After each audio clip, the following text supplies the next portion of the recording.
Hello বন্ধুগণ, অনুরাগের ছোঁয়ার আজকের পর্বে দেখতে পারবেন সাক্ষ্যদীপ আর চারুর সঙ্গে আংটি বদল হলো। এইদিকে কুমারের মিশন ফেল হয়ে গিয়েছে, সেজন্য সে প্রচণ্ড চিৎকার চেঁচামেচি করছিল। বলল, মেয়েটা আমাকে দেখে ফেলেছে, কিছু একটা করতে হবে। চারু বাবা মার ছবি হাতে নিয়ে খুব কান্নাকাটি করছে। বলছে, আজ যদি তোমরা থাকতে কত খুশি হতে।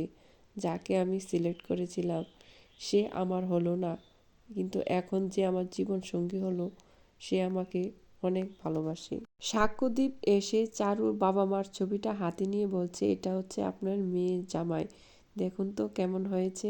আপনার মেয়ের জামাই অনেক ভালো, আপনার মেয়েকে অনেক ভালো রাখবে আপনাদের মতো। এদিকে সাক্ষ্যদীপের মা এসে বলে, তুই তো এখন মাকে ভালোই বাসিস না, একটু পর পর চারু রুমে চলে আসিস, মাকে আর ভালোবাসবি না তাই না? সাক্ষ্যদীপ বলে, আমি তো তোমাকেই ভালোবাসবো, তোমার চেয়ে বেশি তো কাউকে ভালোবাসতে পারবো না। এইদিকে সাক্ষ্যদীপ চারুর দিকে হাঁ করে তাকিয়ে রয়েছে, সাক্ষ্যদীপের চোখ নামছে না। সাক্ষ্যদীপের মা এসে বলে, এসো এখন আংটি বদল হবে। তখন সাক্ষ্যদীপ চারুকে আংটি পরিয়ে দিল। চারু সাক্ষ্যদীপকে আংটি পরিয়ে দিল।